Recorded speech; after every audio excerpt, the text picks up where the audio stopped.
المكتب التعاوني للدعوة والإرشاد وتوعية الجاليات بأبها.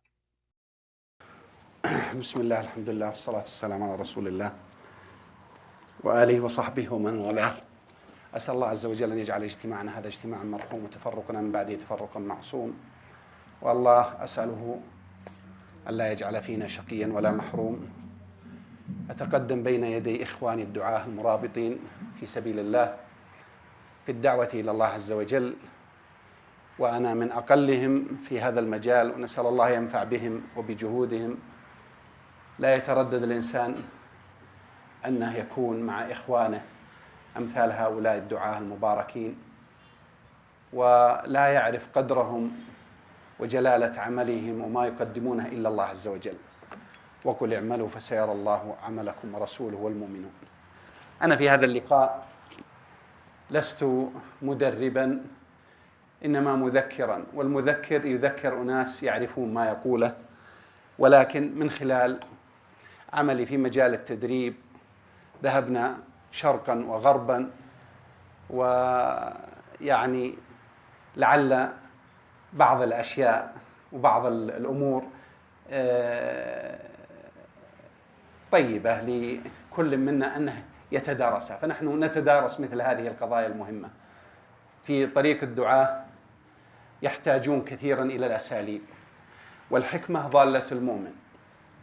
وما أتي به الآن استفدته من لقاءات كثيرة على أيدي مدربين كبار عالميين يقولون في التفكير وفي الإبداع وفي تطوير الذات كما يقولون، وفي لأني عملت مع الموهوبين ما يقارب 15 عام، فاضطروا لتأهيلي لكي يتعامل مع هذه الشخصيات، فأكرمني الله بأن أتلقى شيئا من التدريب في شرق الدنيا وغربها بفضل الله ومنته، ثم وزارة التربية والتعليم حينها المعارف، من يوم كانت اسمها المعارف إلى الآن، ثم بعد ذلك في برامج الموهوبين مع مؤسسة موهبة، فاستفدت كثيرا في مجال التدريب.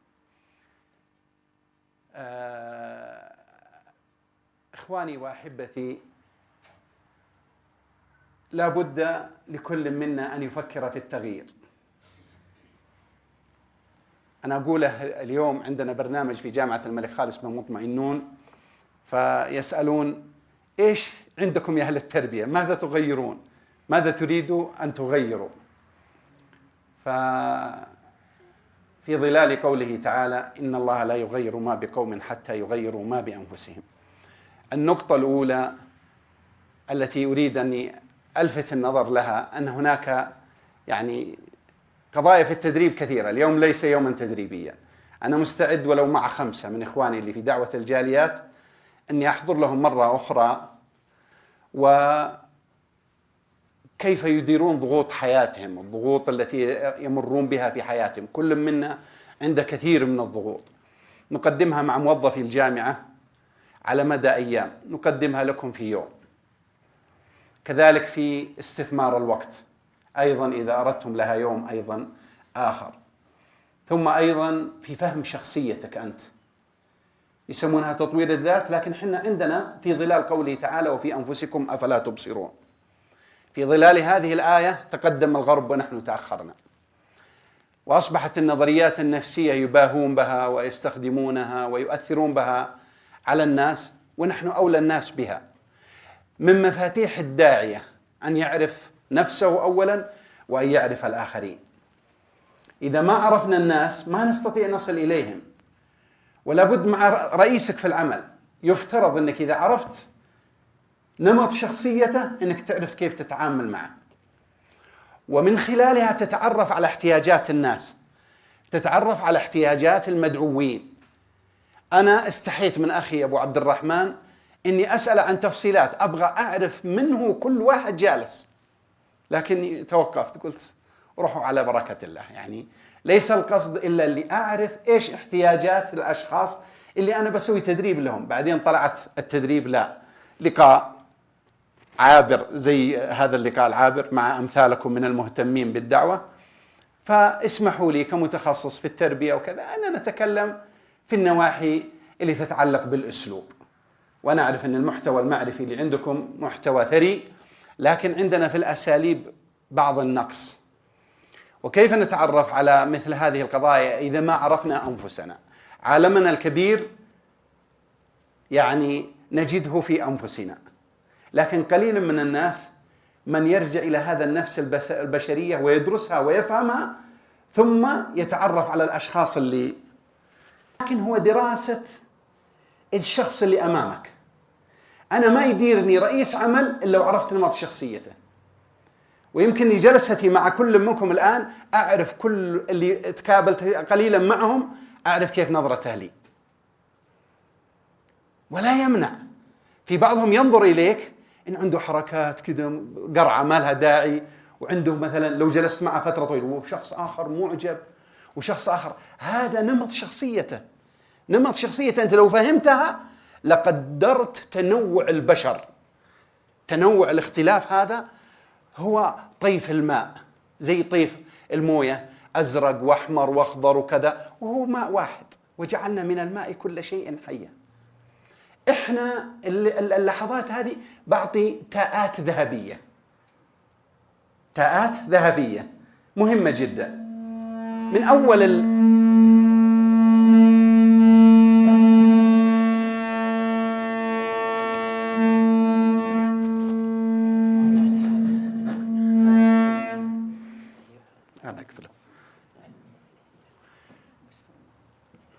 أولا يقولون أهل الإدارة، يقول من فشل في التخطيط فقد خطط للفشل. على طول اللي ما عنده خطة في العمل، أول شيء في الخطة أن يكون لديك إرادة ورؤية. وهم يحطون فيجن في أي مكان، كاتبين الفيجن حقتها. إيش الفيجن حق دستورنا وقرآننا وديننا؟ إيش هي الفيجن حقته؟ إيش الرؤية حقت؟ ما هي رؤية، لأن ما هي رؤية بشرية. ما هي الفكرة العظمى اللي موجودة؟ ما هو الهدف العظيم اللي موجود في ثنايا هذا القرآن العظيم؟ عبادة الله. وما خلقت الجن والإنس إلا ليعبدون. ما تجد صفحة من صفحات القرآن الكريم إلا هي تردك لعبادة الله في أي مجال من مجالات الحياة. مشكلة الدعاة أو مشكلة هذا إنك تشوف بعض الناس وإلى بعد فترة طفينا إيه خلاص يعني إذا كان فيه وايرلس.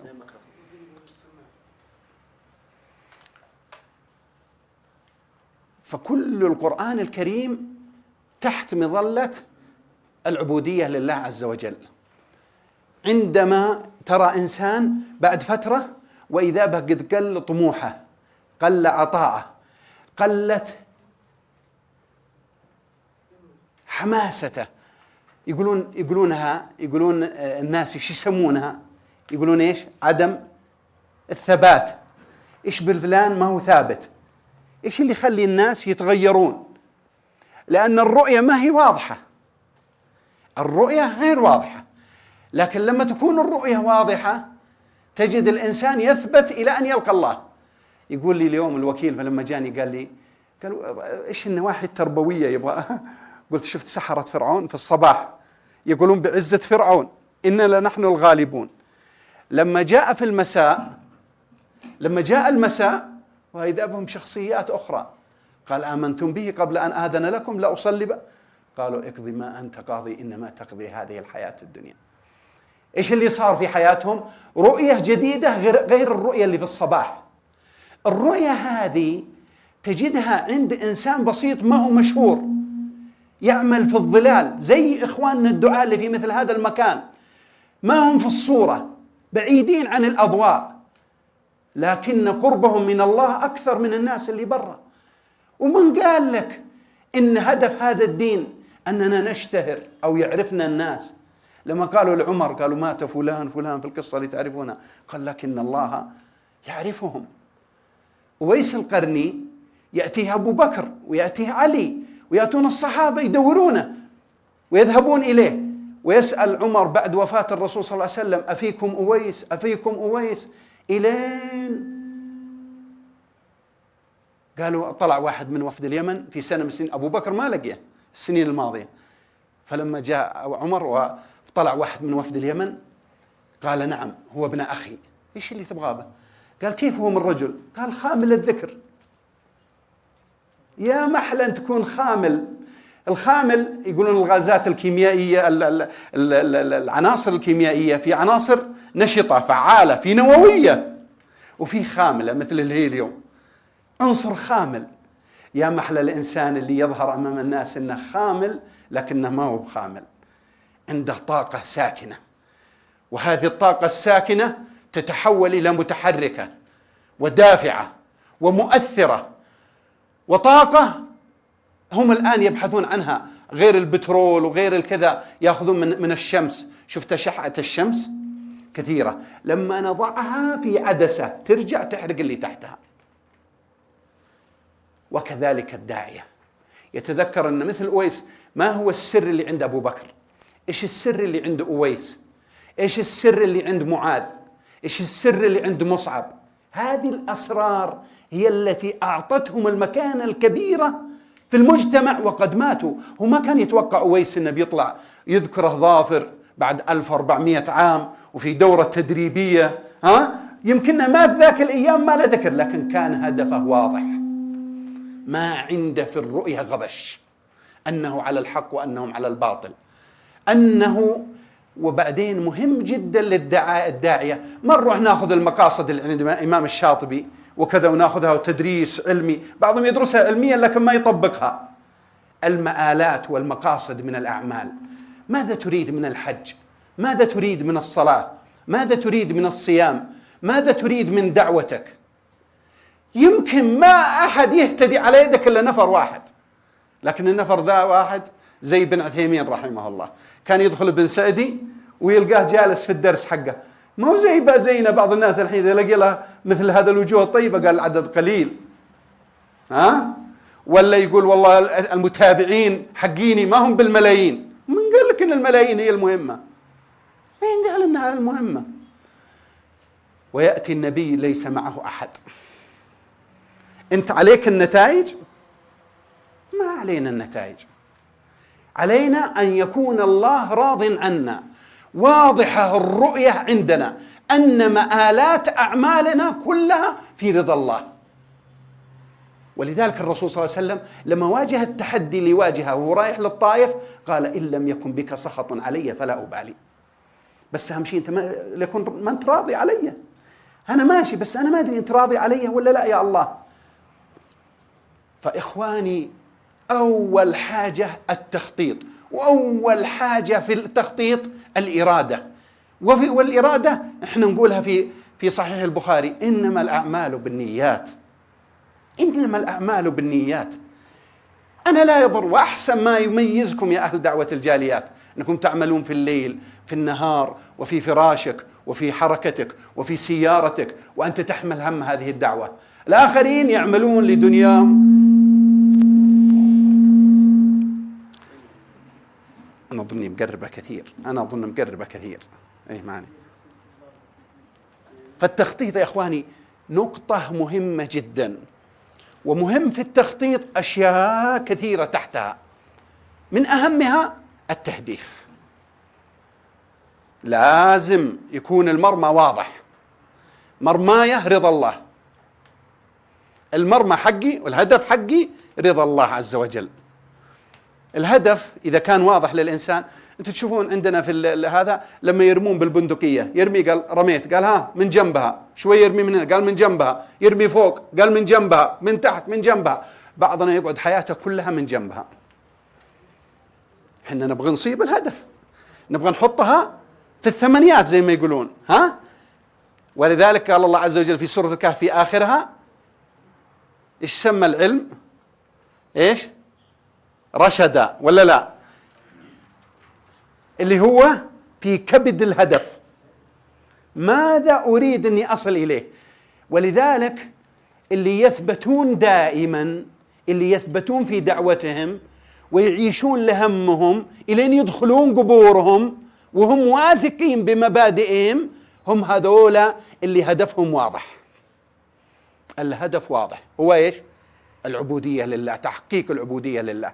ولذلك قالوا الرسول صلى الله عليه وسلم قال إن فيه إيش؟ قال إن في ناس يقاتلون حمية ويقاتلون ويقاتلون كذا، فمن هو اللي في سبيل الله؟ قال من كانت الحديث يقول إيش؟ لتكون كلمة الله هي العليا فهو في سبيل الله. أنت تريد من دعوتك ماذا؟ أن تكون كلمة الله هي العليا. ولعلمكم من أراد أن تكون كلمة الله هي العليا فإن الله ناصره، من أراد أن تكون كلمة الله هي العليا فإن الله حافظه، من كان يريد أن تكون كلمة الله هي العليا فإن الله سييسر. يقولون الخواجات if there is a will there is a way. في نية ترى في 1000 طريق، ما هو way واحد، عدة طرق لأصل إليها. بس أهم شيء أنا ما هو زي ما قال ذاك إلا هذا، قال إيش؟ حزم ولا ما تحزم، هذا المشكلة. لكن إذا عنده إرادة إنه يتحمل مسؤولية إيصال كلمة الحق إلى أكبر عدد من الناس وإلى أكثر الناس ولا يهم شيء. اليوم الدكتور عبد الله أبو عشي الله يحفظه كان عندنا في الجامعة. يا جماعة الخير، الحس الدعوي اللي عنده أسأل الله لنا وله الثبات ونسأل الله لنا وله التوفيق. يقابل عامل هذا وهو وراه هذا ويتوقع كذا ويتوقع كذا. هذا الإحساس ما هو كل عند إنسان، ما هو كل إنسان عنده هذا الإحساس إنه يمكن ينفع الله بفلان، يمكن الله ينفع بفلان، يمكن ينفع الله بفلان، يمكن همه كل الناس. لكن لما نصبح نوعيين، هذولا درجة أولى، هذولا VIP، هذولا مدري إيش، عاتب الله رسول الله صلى الله عليه وسلم وتعلمنا من القرآن عبس وتولى. لا تقول فلان ما منه فايدة، يمكن هذا اللي أنت تهاونت به يمكن الله ينفع به.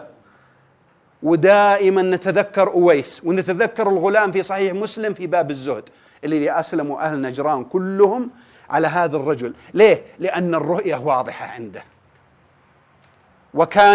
وكان هو يمشي يدعو هذا قال أقول لك تبغى ما والله لن تستطيع علي، الله حافظني. شفت كيف الثقة؟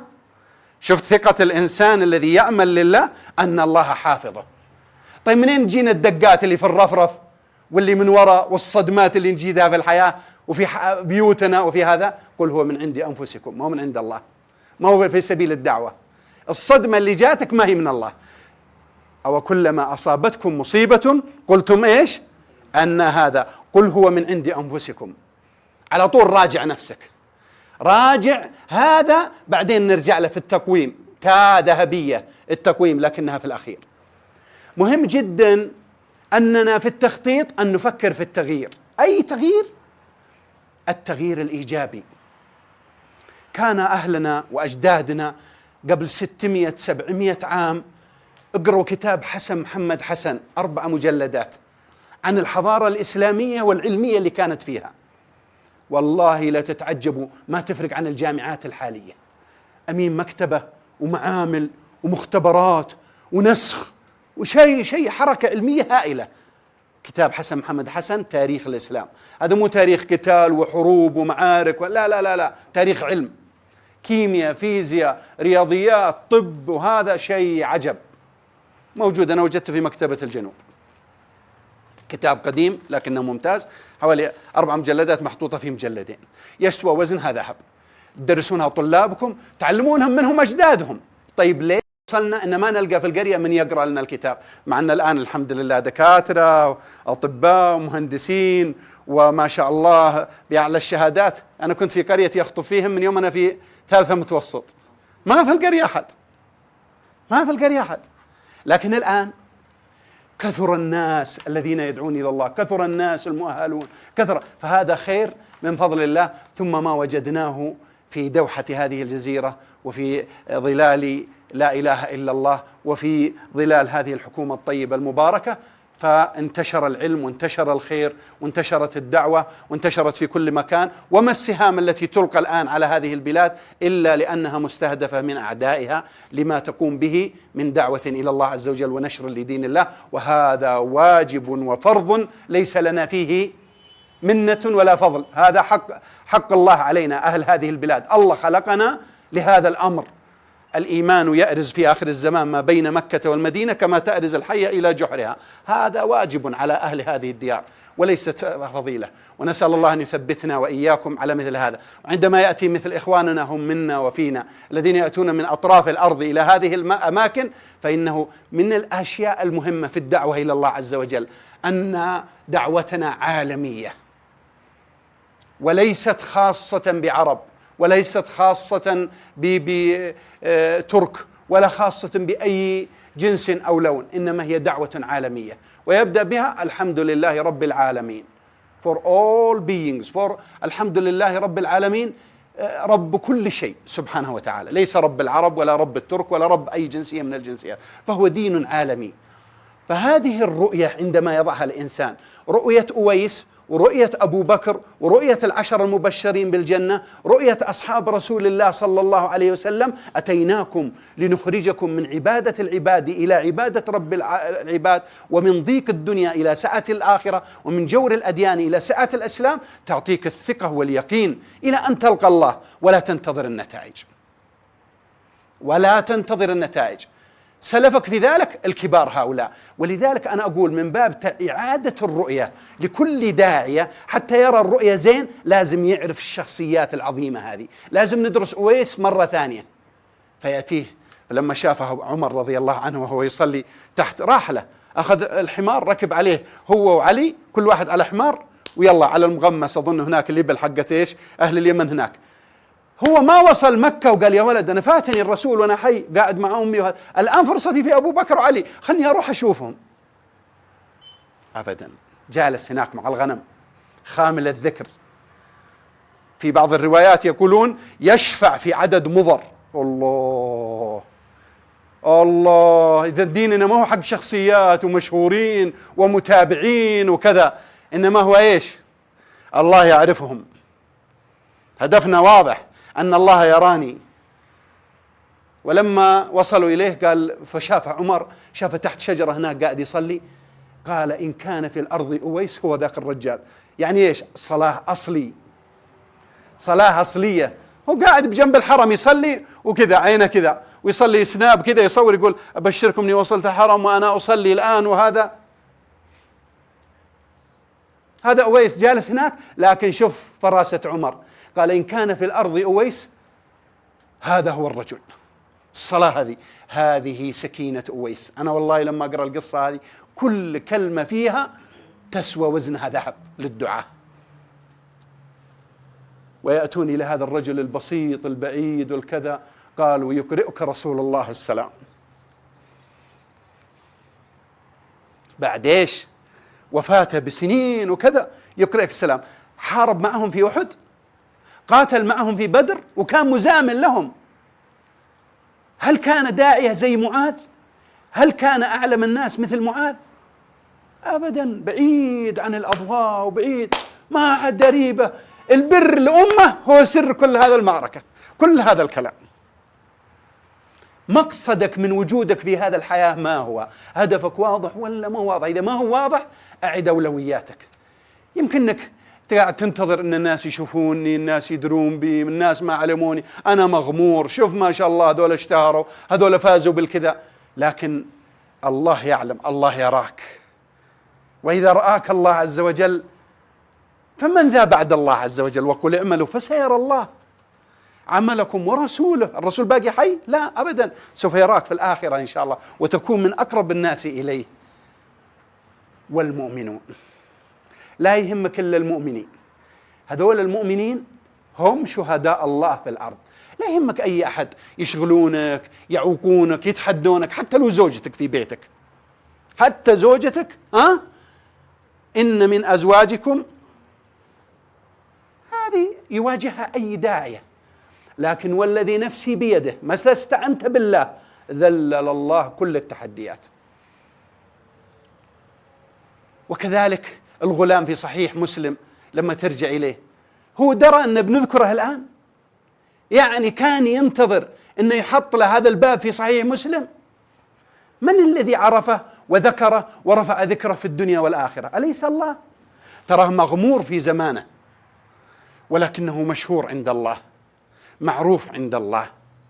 إذا وضحت الرؤية هذه لكل داعية، لكل عامل في الحياة، والله تتغير شخصيته كليا.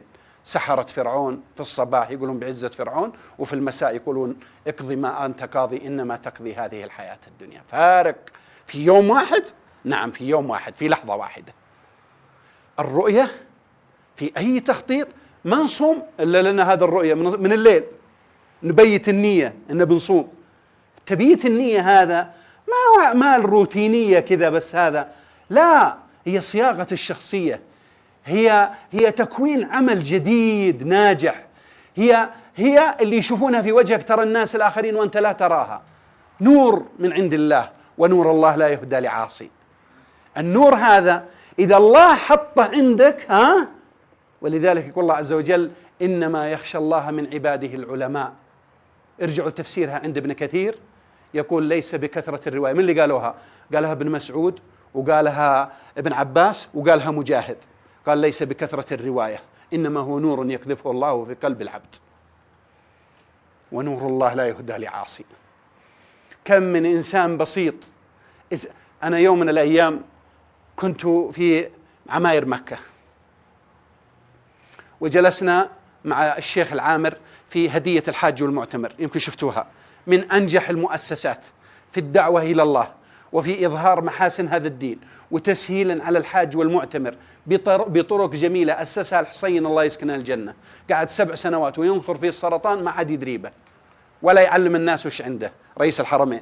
والأمير ماجد الله يسكنه الجنة كان المبادر في دفع هذه الجمعية حتى تنشأ، وأنشئت وهي من أبرك الجمعية. دخلنا على الشيخ العامر قلنا بنسلم عليه بجنب الخطوط السعودية، أخذنا البوردنج قلنا نسلمه فيه، حاطين، أنا والله أكتر عليكم حطوا عندكم في المدخل ذا، وشوفوا متبرع يضعها ولو نتشارك، حطوها كذا من ضمن للتدليك، اللي يدخل يدلك رجوله. حاطين 45 جهاز تدليك، تدلكنا، حطوا المعدن هذه وتدلكنا وخلص. دخلنا عندهم سلمنا عليهم في الغرفة المكتب حقه، قالوا والله الشيخ الحصين، يقول الأخ العامر هذا أظن ماجد العامر، قال الشيخ الحصين يطالبكم أنكم أيضا تدلكون في هذه ممددة 2. قلت ما هذه من خوارم المروءة، والله ما أقدر أتمدد قدامك وأتدلك يا شيخ، اسمح لي أنا بجلس معك. قال والله هذه آمرنا، ولا في 2 ممددين. قلت خلهم يخلصون هذا، ما عاد قدرت. قلت ما أقدر، أما أنا زيد بالذات ما. خلصنا، وإذا بهذا الرجل شبيه الألباني، الشيخ الألباني الله يرحمه، مثل شكله بالضبط، بريطاني الجنسية، كان طباخا في أكبر كنيسة في بريطانيا. هداه الله للإسلام. كيف؟ كان يقول جاء علي حادث، سووا لي عملية، صار لي شلل نصفي. كنت طباخ في الكنيسة، كانوا يعتنون بي وكذا، وهذا لما شافوني ضعيف خلاص، الناس اللي يعملون للدنيا الأديان المحرفة، لكن اللي عندهم نية للعمل لله، لو لا سمح الله صار لإنسان منا يفترض أن نفاديه وأننا نقوم معه وأننا نعوضه عما فقده، وهكذا. هذا الذي يفترض فيه. الأخ هذا بدأوا يعني أنت معاق ما تصلح للمطبخ، وبدأوا حتى زوجته وبنته يقول بدأوا يهجروني. يقول كان اللي يدفعني شاب هندي حليق اللحية، إنسان بسيط، لكن يقول هو يدفعه كل ما هذا. قال إيش بك مبسوط يا فلان؟ قال والله مبسوط لأني صليت. قال what? pray I just prayed now. قال وش تسوي بك الصلاة هذه؟ قال تغيرني كليا، تخليني سعيد. قال كيف؟ هو قاعد يبحث عن السعادة. قال أعطني عن الصلاة هذه. جاب له عن الصلاة، يومين طلب القرآن، جاب له القرآن، أسلم بدون ما يقابل المسلمين. قال خذني المركز الإسلامي. هجرت الكنيسة، افتقر، لكن إخواننا في المركز الإسلامي لم يتركوه لوحده. يقول يوم من الأيام قلت له برادر، صار اسمه عثمان، قلت برادر عثمان إيش الفرق بين قبل الإسلام وبعد الإسلام؟ والله ما رد إلا أنه نظر إلى السماء ثم نظر إلى الأرض. قال earth and heaven، الأرض والسماء، ويضحك. عليه بسمة ما تجدها عند أبنائنا اللي نشأوا في الإسلام، بسمة، سعادة وطمأنينة وثقة، تخلي اللي ما هو مسلم يقول إيش عنده هذا؟ إيش السعادة الطاغية اللي قاعدة تطلع من عنده؟ يتبسم في وجه. يا إخواني، وتبسم الداعية في وجه أخيه المسلم صدقة. أشع هذا الأمر. يمكن المجتمع اللي أمامك ما يعرف البسمة، أنت تنشر البسمة، خلي الآخرين يعرفون أنك صاحب البسمة هذه. يقولون عنها الشباب، قالوا واحد من عائلة القاضي، أظن من عائلة والله ما أدري عائلة ثانية أو العنقري أو كذا، المهم أنهم شباب سعوديين جابوه عمره، قالوا يا شيخ ما سمعتها، نعطيك عجوبة من هذا الرجل. قلت إيش؟ قالوا 7 أشهر ما فاتت تكبيرة الإحرام. الرؤية رؤية واضحة، ما عاد يترك كذا. قل 7 أشهر ما فاتت تكبيرة الإحرام. لما فاتته يوم عصر، يقول بعد ما خلص العصر ظل يبكي في مصلاه. يقول نجد برادر عثمان الحمد لله، قال ويبكي اتركوني، وجلس إلى صلاة المغرب في مصلاه وهو يبكي. بعدين يقول ما فاتت ال4 ركعات، فاتت تكبيرة الإحرام. يقول وجيناه على صلاة المغرب وصلينا ويبكي، يا شيخ عثمان اتق الله في نفسك، ويبكي بكاء شديد. وصلينا العشاء وأخذناه بالعربية نودي غرفته في المركز. قال ويبكي، ولما وقفنا قلنا يا شيخ والله تفوتنا تكبيرات كثيرة وما بكينا زيك. قال تفرج فينا، قال كلمة ولا أقوى منها، قال لم تذوقوا تكبيرة الإحرام، ما ذقتم لذة تكبيرة الإحرام. ما يذوق لذة تكبيرة الإحرام إلا من وضح له الهدف. ما يقول الرسول صلى الله عليه وسلم تكبيرة الإحرام خير من الدنيا وما طلعت عليه؟ هو تلذذ بها، احنا انحرمنا منها، رحنا منه. بعد 5 أشهر أو 4 أشهر الدكتور العشماوي كاتب مقال في جريدة الجزيرة يقول والشيخ العامر كلمني من هدية الحاج المعتمر وبشرني بإسلام شخص بفضل الله ثم الدعاء وماء زمزم قدوا في المدينة وقاعد يشرب ويدعو الله. قال وإذا به يصيح فجأة من داخل الغرفة بعد لقاءنا، أنا ما دريت إلا من خلال المقال، فأردت أن أتأكد من هذا الكلام فاتصلت بالعامر أكد لي هذا الكلام. قال قام من كرسيه وأصبح يمشي على رجوله. فيقول الله وفضل الدعاء، ويجب أن الإنسان عندما يطلب الله يحط طلباته في السماء. رب اغفر لي وهب لي ملكا لا ينبغي لأحد من بعدي. ويطلب الإنسان الطلبات. يقول الرسول صلى الله عليه وسلم إذا سألتم الله فسألوه الفردوس الأعلى من الجنة. بعض الناس يقول أنا وجهي وجه كذا، وجهك وجه الفردوس الأعلى إن شاء الله. لا تتهاون بنفسك، اطلب الله يهيئ الله لك السبيل أنك تصل إلى الفردوس الأعلى من الجنة بفضله ومنته وعفوه وكرمه ورحمته.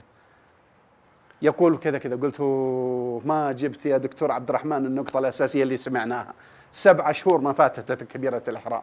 المقدمات تدل على النتائج والنهايات. المقدمة اللي قدمها عند رب العالمين خلت الدعاء مستجاب. يقول لي أحد الأشخاص رزقها الله ب3 من الأطفال بعد ما قالوا له عقيم في البرج في خميس مشيط، وزميل صديق الآن هذا. قلت له بعدين إيش سرك مع الدعاء يا فلان؟ قال أقول لك، وهو رجل بسيط وتشوفه تتهاون به وتقول ما عنده شيء. قال والله إن عندي يقين أني بالدعاء أكسر الصخور. متى ما أجيب الدعاء؟ ليش ما ينجاب دعاؤنا؟ قل هو من عند أنفسكم. إذن من فشل في التخطيط فقد خطط للفشل. خطط، تعرف على أهدافك. أول شيء في التخطيط ماذا تريد أن تعمل؟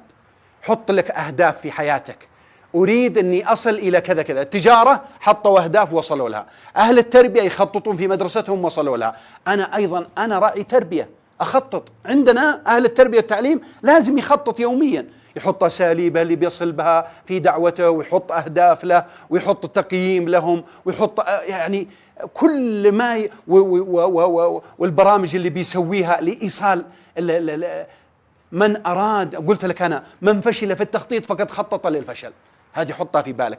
التخطيط ثم التخطيط ثم التخطيط، ثم أن نريد التغيير. يا أخواني إرادة التغيير، بعض الناس يقول أنا بتغير، أنا بيصير لي كذا. نسأل الله السلامة. عندما تضع في نفسك هدف كبير إني أريد أني أصل إليه تصل إليه. يقولون لأديسون إيش سر الإبداع عندك؟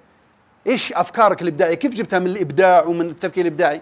قال لا، التفكير الإبداعي 1%، 99% جدية وانغماس في العمل. أريد أني أفعل كذا. من قال لكم أنه دعوة الجاليات في أبها ما يكون يمكن رقم 1 عند الله وعند خلق الله؟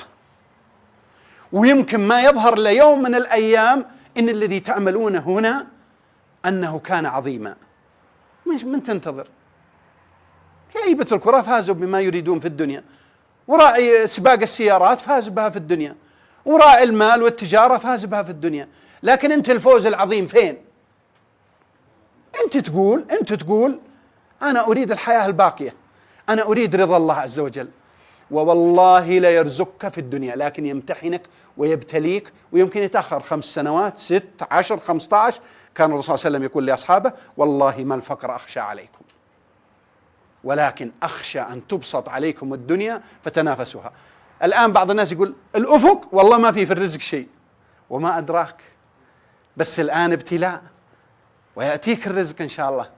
يمكن تبتلى يوم من الأيام بأرزاق والله ما تقدر هذا، يمكن ما تؤدي حقها وشكرها.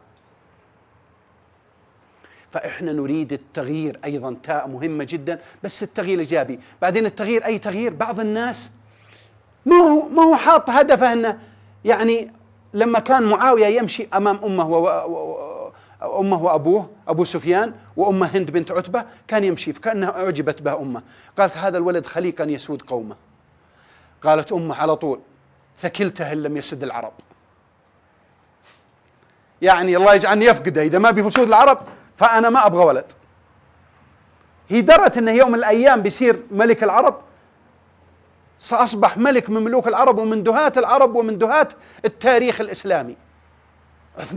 معاوية رضي الله عنه لما تدرس سيرته من أعظم الملوك اللي مروا في العالم الإسلامي والخلفاء الناجحين. فبعض الناس يستعجل النتائج، لكن حط لك هدف كبير وسوف تصل إليه. كل الناس اللي حطوا لهم أهداف كبيرة، أنا أقول لك يوم من الأيام شاب طلع من الجامعة، يقول لي الدكتور الأستاذ خالد الزامل، حضرت معه في لقاء، ولما خلصنا قال طلع لي هذا الشاب في ريادة الأعمال، قال يا شيخ بعطيك قصة لي. قال أنا تخرجت من الجامعة ما معي إلا ريالات وبسيطة، قال رحت سلفت من أمي ومن أبوي من هنا ومن هنا، قال وإني أجيب لي عامل، ما معي إلا ددسن حقت أبوي، والوظيفة والله ما حولي وظيفة. يقول وبسم الله الرحمن الرحيم يومين وأقوم جبت العامل هذا جاء، أقوم أنظف بيوت الكبارية ذولا في شمال جدة ب100 ريال ب50 ريال، إذا كان جيد كريم أخذنا منه 100، إذا هذه 50. يقول ما كمل شهرين 3 قال وخلص أحط له مزهرية، أحط له علامة كذا، قال ويتنادون بي وأحط رقمي في هذا. قام هذاك يقول والله عندنا ولد هنا جيد يجيب عامل عنده وينظف وكذا. قال خسرت في البداية، قال ما كملت سنة إلا عندي 6 عمال. قال ما خلصت 2 سنين إلا قد عندي شركة اسمها شركة فلان. قال والله إني كنت أمر بالحرم وأشوف نظافتهم، قلت والله لو أشتغل فيه إني لا أسوي أحسن من بعض هذول العمال ولا هذا لمتابعتي، وبعدين بيت الله حلم لي والله إن شاء الله إن الله يمكنني هذا. قال والله ما دريت إلا ويتصل بالشركة اللي قائمة بهذا شركة بن لادن تقول نبغاك تشتغل معنا في الحرم. قال جيت وسويت معهم سب كونتراكت واشتغلت في الحرم، وقال لي قالوا هذا الجزء كله لك تشتغل فيه وتعمل بعمالك. شاب طلع من الجامعة حط له هدف ووصل إليه. كل إنسان يضع له هدف يصل إليه بإذن الله تعالى، بس يكون عندي إرادة إني أنا أقدر أغير، أنا أقدر أسوي، أنا أقدر أفعل، أنا أقدر كذا. لكن إذا بدأنا وقلنا والله إحنا المستهدفين عندنا المدعوين، والله أنا وجهي وجه واحد يسلم على يدي كذا، أنا كذا كذا، أنا ما أقدر، أنا ما تدرين بعض الناس يهتدي بسبب أنك قدمت له كوب. شاب عندي في كليتي والله العظيم لما بعدين قلت له قال والله إني أمشي 3 أيام بجنابتي في كليتكم، والله يقول إني ما أصلي، يقول أنزل أمي عند الحرم والله ما طبه واطلع على جدة. كان الناس إذا شافوني قالوا يا كافي هذاك فلان وهذا. هداه الله. لو تشوف الآن من طلبة العلم، لو تشوفه من الناس المتميزين، يقول لي بعدين يقول أقول لك إيه نعم. قلت له إيش السبب اللي غيرك؟ قال كنت مطرود من المجتمع كليا، قال فإنك تجي ذاك اليوم قدمت لي كوب نسكافة، قال جلستني، قال ما أنسى طعم ذاك النسكافة. مين اللي حط الطعم فيها؟ مين اللي حطه؟ مين اللي حط لها القبول؟ مين اللي حط لها الطريقة؟ أنا والله ما أعلم إلا بعد سنين من لقائي به. راح المدينة بعد ما الحمد لله في هذا، راح جدة، فقلت له اتصل به قلت له فلان السلام عليكم كيف وضعك في هذا؟ المهم قال أنا أبغى درس علمي. قلت والله الشيخ محمد المختار أنا أعرف كان له درس في جدة بلوغ المرام، روح له كذا وجده، قال بشرك في درس فقهي. قالوا هذا، قلت له احضر درس الشيخ محمد المنجد، وحضره شيء يومين، قال أبغى تفسير ما لقيت. قلت له في المهم قال بعيد علي وأنا أشتغل في عماير في المساء وكذا. المهم قلت له اقرأ، قال عطني كتاب اقرأ. قلت والله خذ تفسير ابن سعدي، روح مكتبة وخذ تفسير ابن سعدي. أسبوعين ولا يتصل بي قال خلصته، والله العظيم. قال وش أقرأ بعده؟ قلت اقرأ تفسير ابن كثير. قلت تفسير ابن كثير. بعد شهرين لو كلمني قال أقول لك خلص تفسير ابن كثير. ما قد خلصوه بعض طلبة الدراسات العليا عندنا في التخصص علوم قرآن وهذا. قال لي بعدها، قلت له يلا اقرأ التفسير الفلاني. قرأه، جاب لي في الصيف قال والله إني قريته 10 مرات من إعجابي، 12 مجلد، وأعطاني ملخص له قد كذا. هذه السورة تهدف إلى كذا كذا كذا كذا، ويكتبها بالأحمر وبالأزرق وبالأخضر، ولا زال معي. لا تتهاون بأي إنسان، لا تتهاون. ترى اللي غيره كوب نسكافة، مو غير كلمات وإنه كذا. ترى أحيانا الناس تتعب نفسك معه ويمكن ما أراد الله له هداية. زي صفوان بن أمية. صفوان بن أمية جاي والكبر في صدره، سمع القرآن قال إن له على حلاوة وإن عليه لطلاوة وإن علاه لمغدى وإن أسفله لمورق. لكن لما جاء صاحب السوء أبو جهل ورجع قال يا عم الوليد سمعت عنك كذا ما بلغني، تذهب لابن أبي كبشة يشوه سمعته، يقول إنك ما تذهب إلا إلى تصيب من طعامه. قال وقد قالت قريش ذلك؟ قال والله هذا اللي صار. فارتد. ما عليك منه. لا تتعب من نفسك مع إنسان ما أراد الله له خيرا. بعدين هل الله إرادته؟ لا، اللي صده هو الكبر. قال وقد قالت قريش ذلك. أصلا لو تكشف عن قلوب المدعوين لو وجدت واحد مليان كبر، واحد حسد، واحد هوى. قال الله في القرآن هوى في أنفسهم، إن في أنفسهم إلا كبر ما هم ببالغيه، حسدا من عند أنفسهم. الله اللي ذكرها في القرآن، وكان يسمع الرسول ويقرأها وتأتي من الوحي ويعرف. لكن حنا ما نعرف، ما ندري ايش في قلوب المدعوين. لا تشغل قلبك بالنتائج، اشغل نفسك بأنك تحسن العمل وتؤديه كما يريد الله، وتقدم معها ابتسامة وبأسلوب جميل، وتقدم كل ما تستطيع من فعل الخير، فإن الناس يرون ما لا تراه فيك. بعضهم ما يهتدي إلا بعد 6 سنوات، ما ينساك ولا ينسى صورتك ولا ينسى العيون الحريصة الحنونة. أبرز ما يميز الدعاة في دعوتهم ويخرج الموهوبين إيش هو؟ إيش الخاصية المهمة لكم أنتم كدعاة؟ إيش أبرز خاصية يجب أن تملكوها؟ لورنس صاحب المس قدد وش اللي خلاه يدخل الدين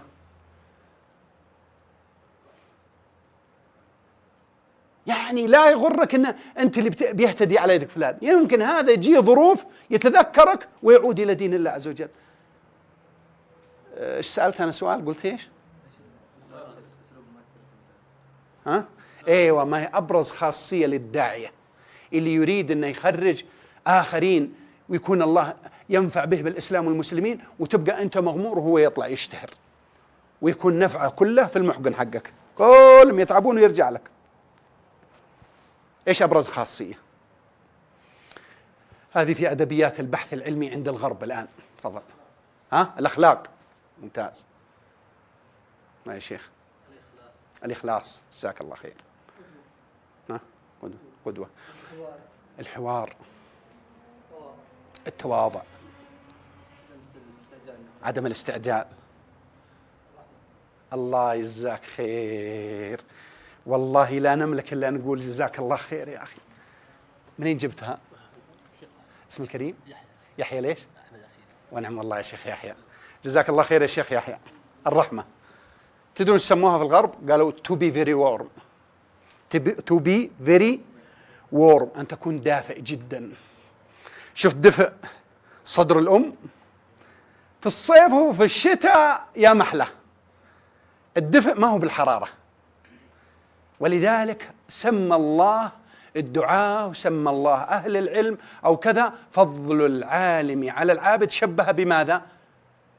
إيش؟ كفضل القمر على سائر القمر. ليش ما قال الشمس؟ لأن إضاءتها حارة محرقة، حارة ومحرقة، لكن نور القمر هادئ وينور الطريق. وإذا بغيت تمدح واحد قال الله مثل نور القمر. to be very warm المقابلة لها الرحمة، ما عرفوها الغرب فإحنا نسميها الرحمة. فبما رحمة من الله لنت لهم ولو كنت فظا غليظ القلب لانفضوا من حولك. الرحمة وما بقعد أجيب لكم الأحاديث الراحمون يرحمهم الله وآيات كثيرة وأحاديث كلها في الرحمة. بسم الله الرحمن الرحيم، أول فاتحة ما في يوم إلا نقرأ بها 5 مرات ولا كم مرة؟ 17 مرة، ومن زاد زاد الله فضله خيره. بسم الله الرحمن الرحيم، الحمد لله رب العالمين الرحمن الرحيم، رحمن الدنيا ورحيم الآخرة.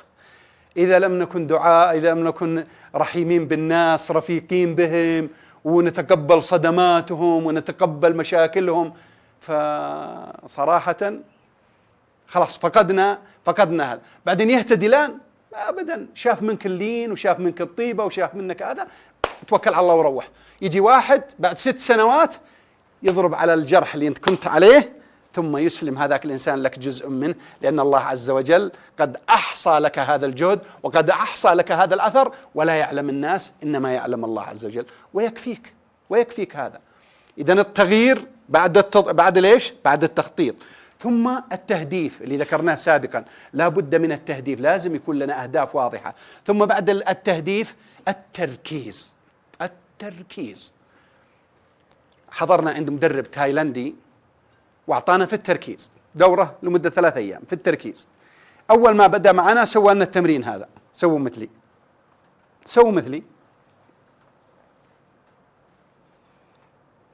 التدريب الأول، الثاني، الثالث. أحمد ليش ما سويت معنا يا شيخ أحمد؟ أيوة، حط الورقة في أيوة، حطها أيوة، الله يجزاكم خير. كم تدريب رقم كم؟ 4. الرابع.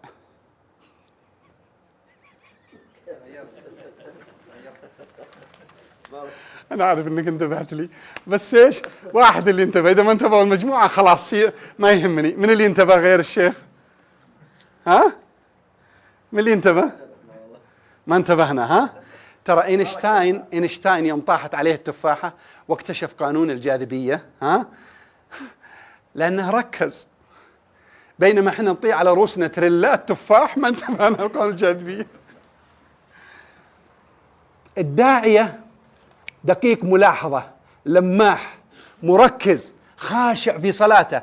شوف كم يعطيك الشيطان من صلاتك، واعرف انك مركز في بقية حياتك كما انت مركز في صلاتك.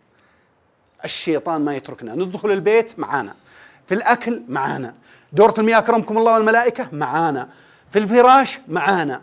يعقد في الفراش 3 عقد في الحديث الصحيح ولا لا؟ 3 عقد يخلي الإنسان إيش؟ طيب كيف نقاوم هذا المشتتات؟ كيف نقاوم إبليس حتى نعيد التركيز؟ شفت الأشعة إذا جات ودخلت تحت عدسة، أنا على الأخوان ترى ما دروا مثلك ما شاء الله تبارك الله. احنا قلنا كذا ثم كذا ثم 3 يا أخوان، وأنا رحت مع أخوان ومدري إيش، ما رديت يدي كذا، أنا رديت يدي هنا، فقلت بها كذا بكل سهولة. هذا اختبار للتركيز. في كثير من الناس ما يركز، النقطة الدقيقة اللي فلتت منك شيء مهم جدا. يعلمنا الإسلام التركيز ولا ما يعلمنا؟ أول حاجة التعوذ من الشيطان الرجيم.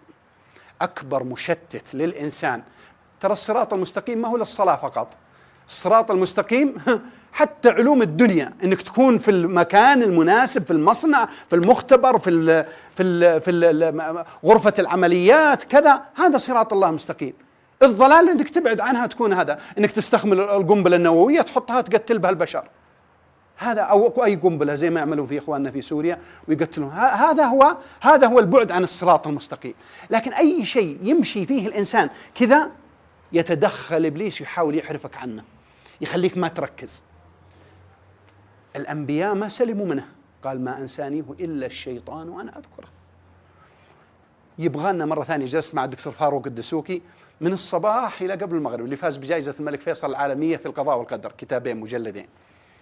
وجلست أحد الدكاترة جامعة القرى قال عندي ذاك الرجل جالسنا ما يفرقنا إلا الصلاة، نروح نصلي ونرجع، نروح نصلي ونرجع. فدلني على كتاب له وتجدونه PDF، أنا أخذته معي في السيارة، وكنت كل ما أجي عندي إشارة أقرأ فيه شوية. هو تلبيس إبليس القديم بشكل معاصر. يجب أن نعيد مرة أخرى ثقافة أن الناس يحذرون من الشيطان. أصبح وعي للصغار الشيطان ما هو موجود. طيب كيف نتعوذ من الشيطان؟ كيف نبعد من الشيطان؟ عندنا سبل لها، أنا ما بعيد وأكرر اللي تعرفونها. إذا غضب الواحد يجلس، وإذا كذا، وإذا حتى قراءة القرآن يبغى لها تعوذ. نتعوذ بالله من الشيطان الرجيم، خلاص. وفي المنام نبغى نتعوذ منه كليا. يقول فمن قام وذكر الله انحلت عقدة. طيب راح وتوضأ انحلت عقدتان. صلى انحلت 3 عقد. طيب إذا بقيت العقد كيف يصير في الصباح؟ نشيط في التعلم ولا إيش؟ خبيث النفس كسلان. طيب نبغى نساعد طلابنا ما يكونوا كسالى. كيف كسلان؟ كذا الكسلان ولا كذا؟ مصحصح. أول البداية من الليل، الخراب من الليل. اشتغل على ولدنا لين خرب لنا. يوم يجون يتعلموا، طيب يا أخي منا ما خرب الكفار، كيف أخرب اللي معايا في الملعب؟ يقولها إبليس، يقول هم معايا في الكفر ومعايا في الإضلال ومعايا في هذا، شغالين معي، ليش أخرب عليهم؟ بل أدعمهم وأشجعهم. لكن من يضل؟ اللي يبغون راية الله أن تكون هي العليا في الأرض. لازم يمنعهم من تعلم كل العلوم الشرعية واللغوية والطبيعية وكل علوم والمعارف، يحاول أنه يصدهم عن الطريق المستقيم. إذن أول محارب لنا يمنع تركيزنا على أهدافنا هو الشيطان. كيف نتعوذ منه؟ هذا أحيي لكم على كتاب الدكتور فارق الدسوقي اسمه الإنسان والشيطان وتلبيس إبليس لابن القيم رحمه الله. ارجعوا له، ترى كتاب مفيد جدا، يحيي في الإنسان عداوة هذا الشيطان. كيف نقابل هذا الشيطان؟ أولادنا الآن شبه ما عاد موجود في وعيهم الشيطان. والله اسأل، روح اتعامل مع الصغار. إذا الكبار بدأوا يفقدون هذا الشعور، فكيف الصغار؟ يدخل بيته والله لا بسم الله ولا كذا. في دعاء خاص منظمين، احنا أمة منظمة. الحمام أكرمكم الله له دعاء خاص، دخول البيت له دعاء خاص، المسجد له دعاء خاص، الفراش له قراءة خاصة. ومن اللي علمنا إياها حقة الفراش؟ من اللي دلنا عليها؟ الشيطان نفسه. ومع ذلك ما نقراها. آية الكرسي ذي هو اللي علمنا إياها، استغفر الله العظيم، ومع ذلك ما نقراها.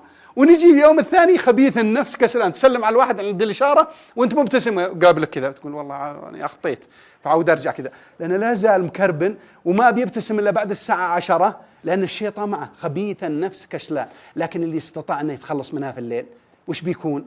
من الصباح قال الرسول صلى الله عليه وسلم قام إيش؟ طيب النفس نشطا، يكون نشيط طيب النفس، ابتسامته على محياه. إذن من أول المشتتات هو إبليس، لا بد أن نحذر منه. طيب الأشياء الأخرى، كرر السلام، كرر الدرس، كرر المعلومة. التكرار يعلم الشطار. وفي رواية ثانية ما لنا فيها، ما هي صحيحة عندي، إنما الصحيحة أن نكرر للناس، نعيد على أولادنا. بعضنا ما ينفع 3 في الزمن هذا مع الواتساب ومع الإنترنت ومع كذا، يبغى لك 10 مرات صراحة. يجوني اليوم طلبة في استشارات هذا، قلت والله يا ولدي كم تذاكر الآن؟ لأنه يقول والله أنا مشتت وأنا في السنة التحضيرية وكذا. قلت له كم تقرأ؟ قال 1.5 أحيانا 2 يعني. قلت ما تزيد عليها؟ قال لا.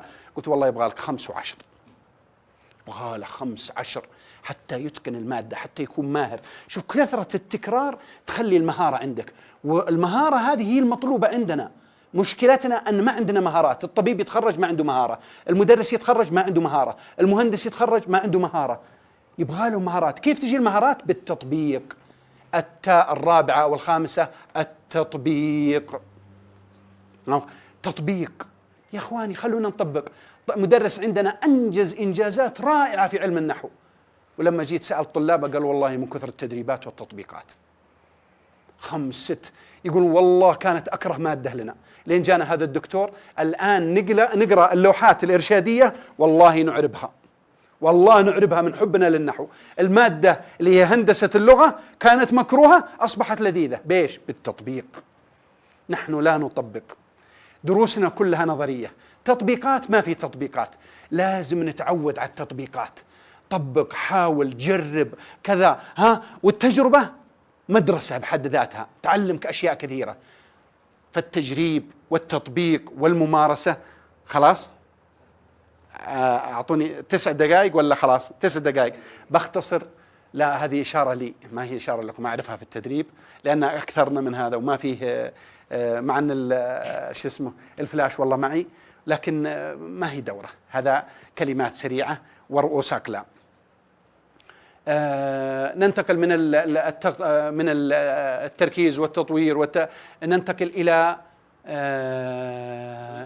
خلينا نقول التقويم. ننتقل بعد ذلك إلى التقويم. حنا دين حاسبوا أنفسكم قبل أن تحاسبوا. إحنا أمة من الليل للنهار وإحنا نحاسب أنفسنا. كانوا في أوروبا يقولون إن الله عظيم ولا ينظر إلى صغائر الأمور، فثار عليهم غاليليو واللي معاهم وجان جاك روسو وسوى الثورة اللي في القرن ال19 وقالوا الكنيسة والعصور المظلمة سموها عصور مظلمة، لكن حنا عصور مشرقة. لماذا؟ لأن فمن يعمل مثقال ذرة خيرا يره ومن يعمل مثقال ذرة شرا يره. نحن أمة الذرة، لكن للأسف أصبحنا الآن طقها والحقها، أصبحنا الآن ما عندنا مبادرات، أصبحنا الآن غير دقيقين. الجودة عند مين؟ وهذا ينطلق بي في هذا إلى التجويد، ما جبتها سابقا. التجويد عندنا عمادة اسمها عمادة التطوير والجودة، وأنا رحت إلى كارديف يونيفرسيتي وأخذت فيها دورة على مدى أسبوع كامل في الجودة. وهذا بعد ما انتهيت قلت والله إنها موجودة عندنا قيمنا، وإني قلتها للإخوان في الجامعة. قالوا إيش أبرز قيمة؟ قلت الأمانة. قالوا لا الكوميتمنت. قلت خلوها تفهم. الكوميتمنت زينة لكن الأزين منها الأمانة. إذا كان المعلم أمين والطالب أمين والمدير أمين واللي على المال أمين، وش يصير؟ إنا عرضنا الأمانة على السماوات والأرض والجبال فأبين أن يحملنها وحملها الإنسان. الأمانة هي القيمة المهمة التي يجب أن نبحث عنها. القيمة المهمة هذه إن كل واحد يحمل أمانته سوف يجود عمله. إن الله يحب إذا عمل أحدكم عملا أن يتقنه. أصبحنا الآن في القضية، دخلنا في التقويم قبل التجويد وهذا، والتجويد لها كلام. هذا كارديف يونيفرسيتي حاطين القيمة العليا عندهم الأمانة، اونستي. وحنا أهل الأمانة نستحي منها، لا لأنها رميناها. ولذلك يقول إيش في آخر الزمان؟ القابض على دينه كالقابض على الجمر. من اللي باقي ماسك الجمر؟ مثلكم. تقولون إيش بنا لحالنا؟ طوبى للغرباء الذين يصلحون أو يصلحون إذا فسد الناس. طوبى. اثبتوا والله الذي لا إله إلا هو أن المستقبل لكم، والله إن المستقبل لهذا البلاد ولمن انتمى إلى الحرمين الشريفين واعتز بها ودعا إلى دعوة الحق التي فيها. سوف ينصر الله الإسلام والمسلمين قريبا ويرفع رايتهم. الفجوة المعرفية اللي بيننا وبين الغرب 200 عام، لكن لكأني برسول الله صلى الله عليه وسلم وهو يضرب في الخندق ويعدهم بقصور كسرى وفارس، لكأني بالزمان يتكرر. وأقول للإخوان إن الله قد قال ليبلغن هذا، قد قال الرسول صلى الله عليه وسلم ليبلغن هذا الأمر ما بلغ الليل والنهار، وما قد بلغ في زمن سابق لكنه يبلغ الآن. أن يكون فينا شاب في أولى متوسط يجلس معنا في مثل هذا اللقاء. وأنا كنت في قريتي الوحيد اللي يفلى الخط الحمد لله. لما نشوف هذا الوجوه المشرقة ليست موجة عابرة، والله ما أنتم موجة عابرة بل موجة ثابتة. طيب متى يا ربي؟ علمها عند الله، أنت مالك دخل. نقول ميراكل، إي والله في ميراكل بتصير. يبتلي الله هؤلاء إن صدقوا مكنهم. وإحنا وش نريد؟ إيش نريد من كل الكلام السابق؟ تمكين، تاء مهمة. تريدون النتيجة الصحيحة؟ تمكن التمكين الذي ذكره الله في القرآن الكريم. ونمكن، إذا تريد التمكين ولا لا؟ سوف يأتي التمكين، لكن متى؟ مالك دخل. يمكن بين ليلة وضحاها، يمكن في 2 3، يمكن 5 سنوات، يمكن 10. لا يبلغن هذا الأمر. ويقول الرسول صلى الله عليه وسلم مأرز الإيمان بين إيش؟ بين مكة والمدينة هنا. إذا المستقبل لنا. طيب يا ربنا لا نسوي زي المنافقين، قالوا أحدنا ما يتبول في النخل وتعدنا بكذا وكذا. ايوه الرسول طموحه وشاف اللي قدامه. ولذلك هذا الذي نراه كما رآه ابن تيمية رحمه الله. قال ايش؟ والله لننصرن في الغد. قال قول ان شاء الله يا شيخ. قال تحقيقا لا تعليقا. طيب ايش اللي يحدث في الشام؟ ايش اللي يحدث في العراق؟ ايش يحدث في العالم الاسلامي؟ ايش اللي يحدث من السهام ترمى علينا في بلادنا من غرب الدنيا وشرقها؟ ليه؟ لأنهم رأوا فيكم هذا الإحساس من كان يوم من الأيام يتصور قبل 30 عام أننا نجتمع لدعوة العالم، ما هو دعوة اللي يحيطون بنا، دعوة العالم. قد من هنا من المملكة العربية السعودية تنتشر الكتب في أنحاء الكرة الأرضية، ويسلمون في جزر الكاريبي، ويسلمون في فنزويلا. امرأة تجي في سيارة وتلقى كتاب من دعوة الجاليات في أبها وهي في فنزويلا الحاجة. سمعتوا بهذا الشيخ حسن ولا لا؟ يقول في كاراكاس مدري فين. المهم طلعت الكتاب هذا، أسلمت، اتصلت بالإخوان هنا دعوة، قالت وجدت الرقم هذا لكم. أنتوا وين؟ أنتوا وين؟ هذا أنا الوحيدة المسلمة في المدينة. ليست موجة عابرة. طيب كيف ايش اللي بيحصل؟ أهم حاجة أن يكون الكيميائي في مكانه قائدا ومميزا ليؤهله الله يوم من الأيام، والطبيب في مكانه، والتربوي في مكانه، وكل إنسان في مكانه. كل منكم على ثغر من الثغور الله يؤتى من قبلكم. كل واحد عليه المكان اللي عنده، هو مثل اللبنة، يكون بناءها ممتاز وفي مكانها الممتاز، ولا راح يسألني الله عن شرق الدنيا وغربها، يسألك عن نفسك. ولا تزر وازرة وزر أخرى. أتقن عملك، جود عملك. إلا إذا أننا شوفوا، إذا نشتغل مع غير الله والهدف حقنا رضا الله في البداية، إذا أننا نعتقد أن الله لن ينصرنا ولن يمكننا، فلا صراحة أطلع من الطريق. ليه؟ يقول ابن مسعود رضي الله عنه: والله ما ظن عبد بالله ظنا إلا أعطاه إياه. أنت حسب ظنك. إن ظننت بالله ظن الخير فتح لك أبواب الخير، إن ظننت ظن السوء يعطيك عليها. وإحنا بدينا في البداية أن هدفنا رضا الله، واثقين من نصر الله، واثقين من حفظ الله، واثقين أننا على الحق. ونبغى نتائج؟ لا، ما نبغى نتائج. النتائج بيدك. إن على الرسول إلا، بس يكون مبين ويكون رحيم ويكون رفيق ويكون ببساطة، ولا تعتقد أنك الهادي، إنما الهادي هو الله عز وجل. وتعتقد أن الله معك وناصرك، وأن المستقبل لهذا الدين ولأهل هذا الدين ولأهل هذا الدعوة. إذا وقعت هذه في ذكينا الإنسان فسوف تجد إن شاء الله نتائجها قريبا بإذن الله. آخر حاجة التقويم. نقوم أعمالنا، نشوف فين الخلل. وجودنا اليوم نوع من أنواع التقويم، حتى نأخذ بعدها اتخاذ قرار فين نمشي للتطوير، فين نروح، ماذا نطور. نطور وسائلنا، نطور معارفنا، نطور أفكارنا، ملابسنا، غترنا، شكلنا، مكاننا. يقولون في الدورات حقة التركيز من ضمن الأشياء اللي تتعلق بالتركيز: غير جلستك. هنا هذا الماء لا تفكه من جيبك، يساعدك على التركيز. أخذ نفس، لأن بعض الناس يمشي زي الضب. إخوان، جعلنا من الماء كل شيء حي. كل واحد منكم عنده علبة ماء ما يشرب إلا نصها، يساعد على التركيز، لأنه هو اللي يشيل الأكسجين اللي يوصل الدماغ. إذا ما وصل الدماغ تنام، إذا الأكسجين ما موجود بكثرة تنام. خذ نفس. بعضنا زي ما شاء الله كن الهواء بفلوس، تقول المنفاخ حق البايسكل، حاطة نفس كبير. تكون بعد فترة الابتسامة هذه أنا أبغاها. الذي يبتسم، يقولون في أدبيات البحث العلمي حق علم النفس، يقولون متفائل، والمتفائل نشط، والنشط فعال، والفعال إيش؟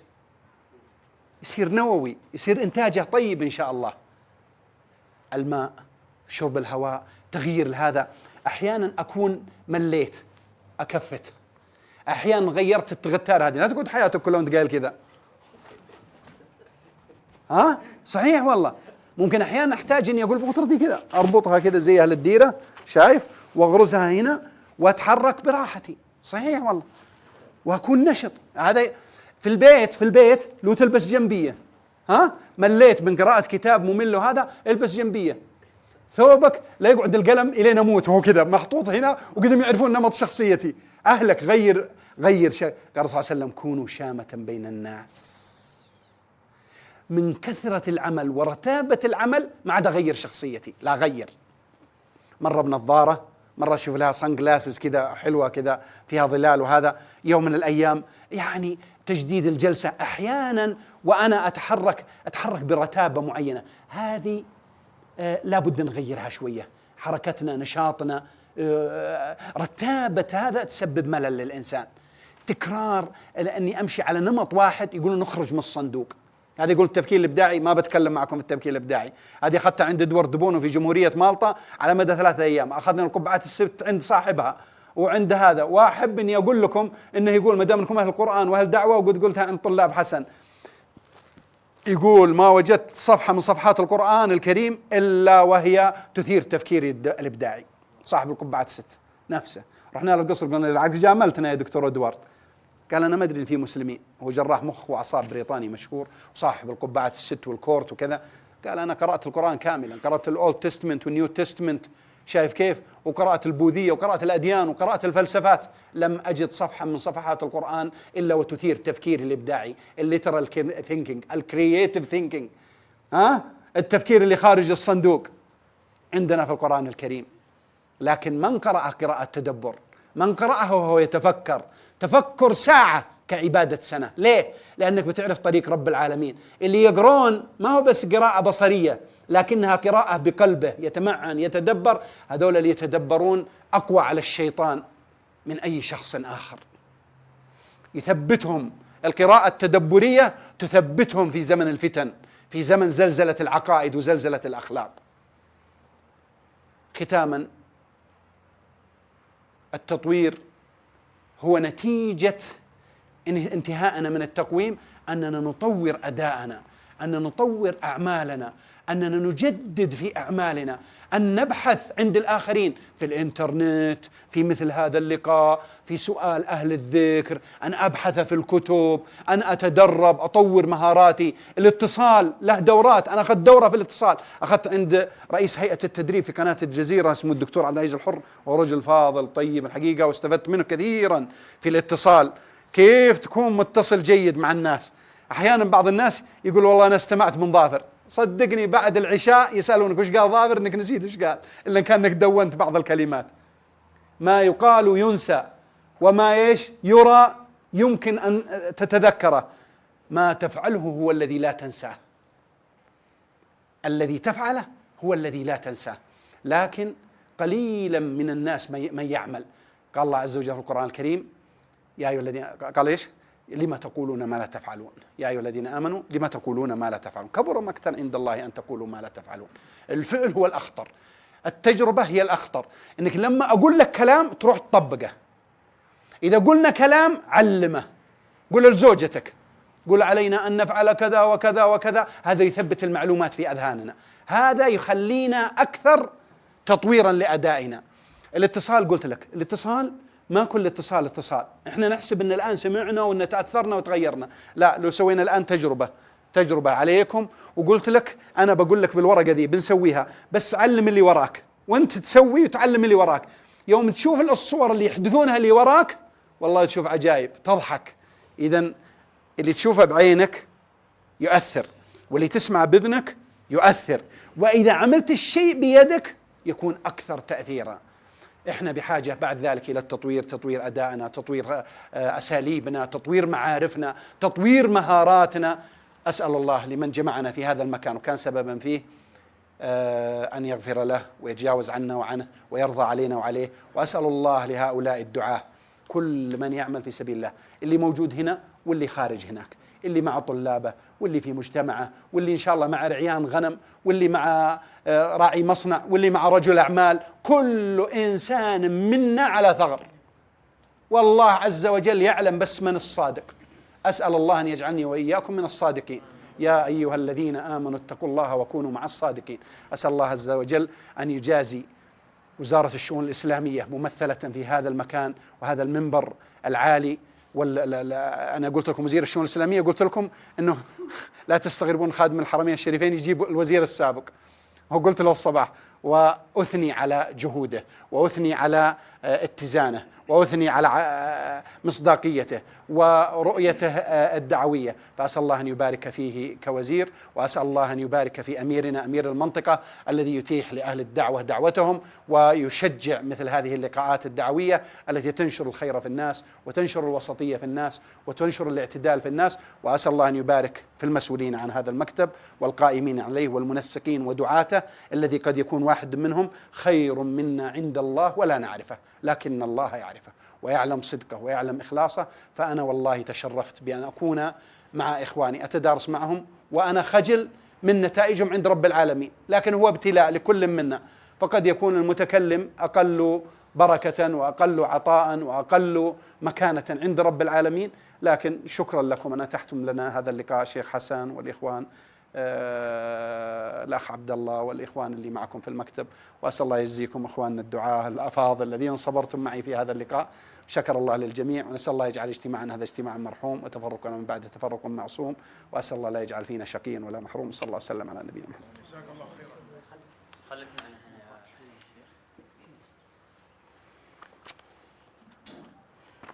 شوية ابو سعيد. السلام عليكم. باسم إدارة المكتب تعاون الدعوة والشركة والجاليات، وباسم جميع الحضور نشكر سعادة الحضور الشيخ ظافر، ونسأل الله الذي لا إله إلا هو أن يجعل كل لحظة قضاها في هذا المكان وكل كلمة ذكرها في ميزان حسناته.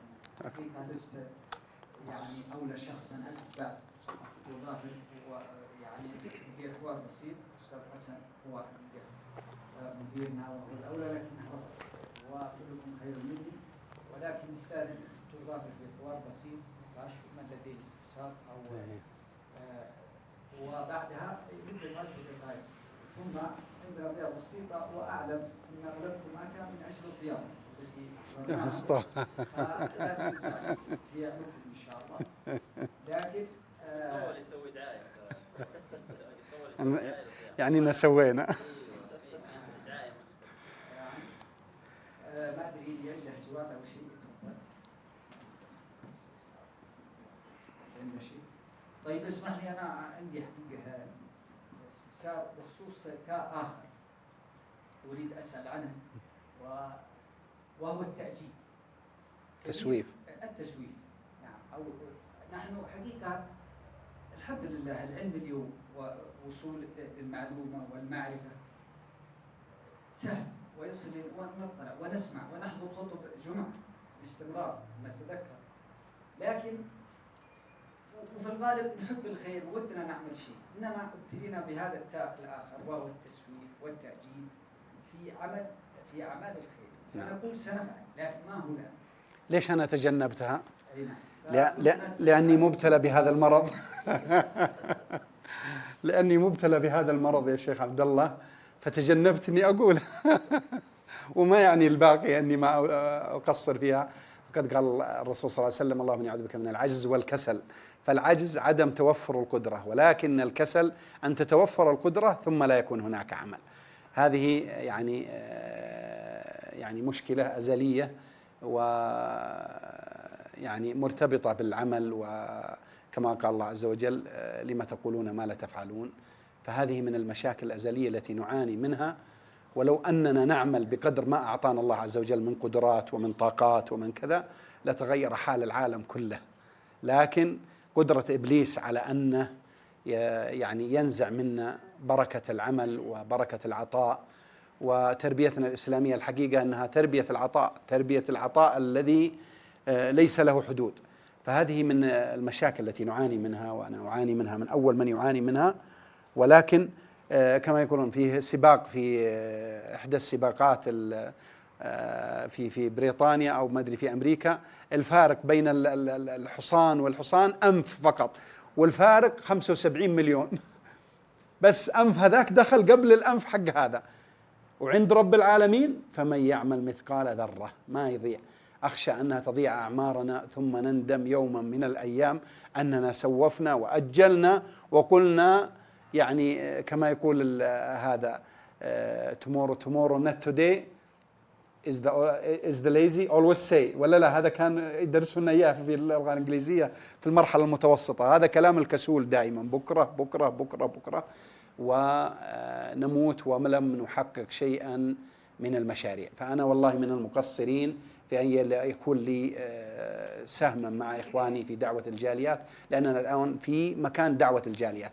اما في تربيه الشباب وفي قد أكون أنا انشغلت لمدة 15 عام، وضعت مشروعي العملي في الدراسات العليا هو رعاية الموهوبين، فاشتغلت عليهم واستفدت منهم أكثر مما أفدتهم. فلعل لي يعني تقصيرا في جانب الدعوة المعروفة الرسمية، وإلا أنها لابد أن تكون همنا مع الناس والأمر بالمعروف والنهي عن المنكر، وأن يكون همنا في تدريسنا وكذا أن تحقيق العبودية لله عز وجل للناس. فحقيقة أن التقصير وارد من الجميع، والتسويف هذه سبب تأخر كثير من برامجنا ووصولنا إلى المستوى العالمي يعني، وهي قادمة إن شاء الله، لكن لم نبذل الجهود التي تؤهلنا لهذه العالمية.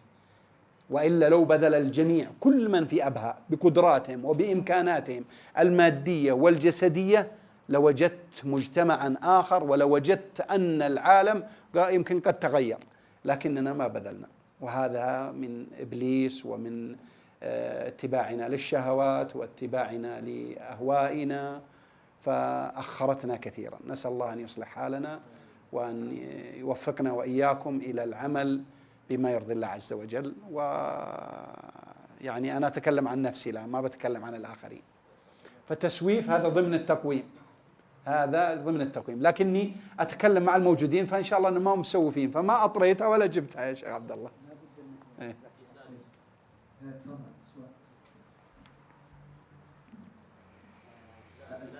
بالحقيقة لقاء من اللقاءات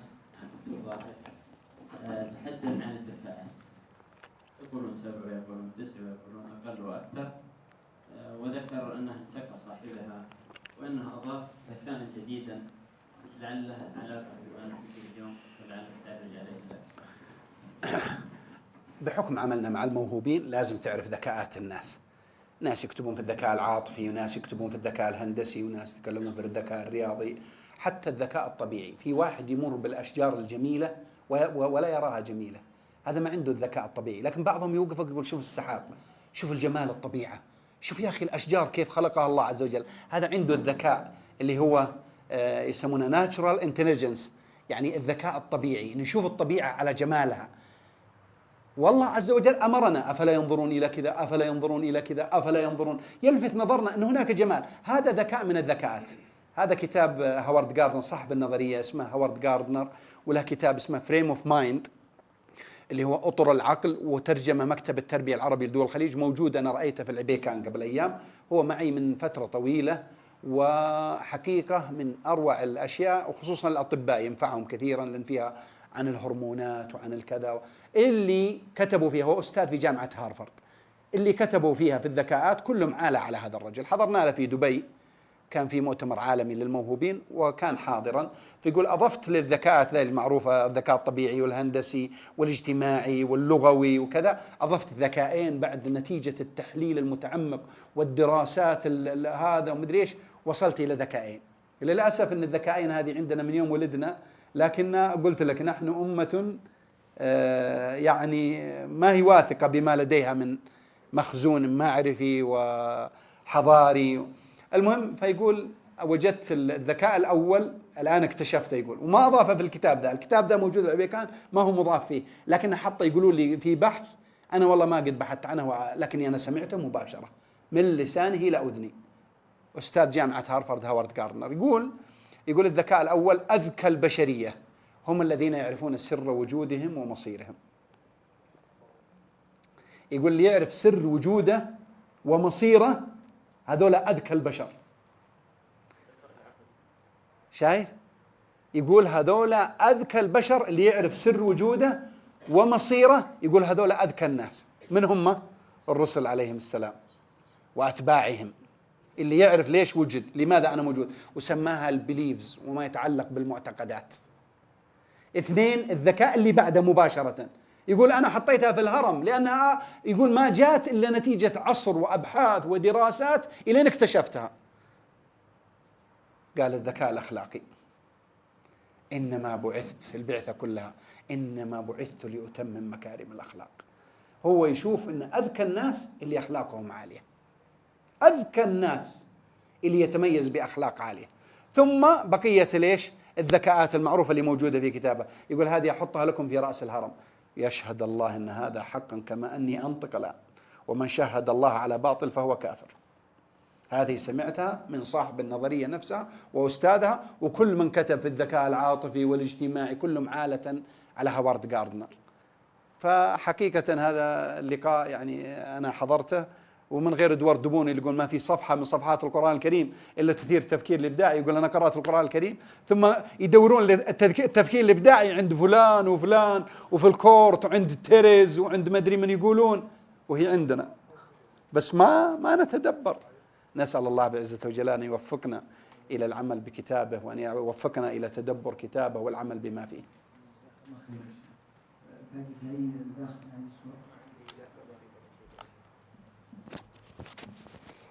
جزاك الله خير يا شيخنا على التاءات الذهبيه، ولكن هو يعني ليس يعني تعقيب ولا تثبيت، وانما اضافه يعني فقط. هذه التاءات لم تتاتى الا بتوفيق الله سبحانه وتعالى. جزاك الله خير. الله سبحانه وتعالى العبد، جزاك الله خير. يعني وفقه الله للتخطيط. كل الموجودين يعرفون أن ما في توفيق إلا بالله. إضافة إلى أن هناك تاء مهمة جدا وهي تاء للتقوى، واتقوا الله. جزاك الله خير. جزاك الله خير. ويهديك الله سبحانه وتعالى إلى ما تريد، إلى ما تفضل. جزاك الله خير. وتكون إنسان فعال ونور. جزاك الله خير. هذه إضافة أسأل الله العلي العظيم. جزاك الله خير. ولذلك لا، جزاك الله خير يا أبو مسعود. وأنا والله أثني على كلامك، أصلها تحت التخطيط أصلا، اللي ما بيخطط للتقوى، وهي ثمرة هذا، ثمرة كل حاجة هي التقوى. ولذلك قال ابن تيمية يعني يمرغ وجهه ويقول يا معلم إبراهيم علمني، يا مفهم سليمان فهمني، العلم لدني، التوفيق بيد الله، أنت لا تمشي يوم من الأيام إلا وقد عقدت النية أن الله بيوفقك. إذا ما معنى الله فكل شيء والله، إذا لم يكن هدفنا الله، إيش هدفك من الصيام، إيش هدفك من القيام، إيش هدفك من الحركة، إيش هدفك هذا، أنت تحقق التقوى التي أرادها الله، مقاصد ومآلات الأمور. جزاك الله خير. بالعكس هذه من الإضافات الجميلة، كثر الله خيرك. إحنا مشكلتنا نعتمد على طاقتنا وقدراتنا وننسى أن التوفيق بيد الله. نكرر الشكر الجزيل. الله يجزاكم خير، والله يبارك فيكم، الله يبارك فيكم.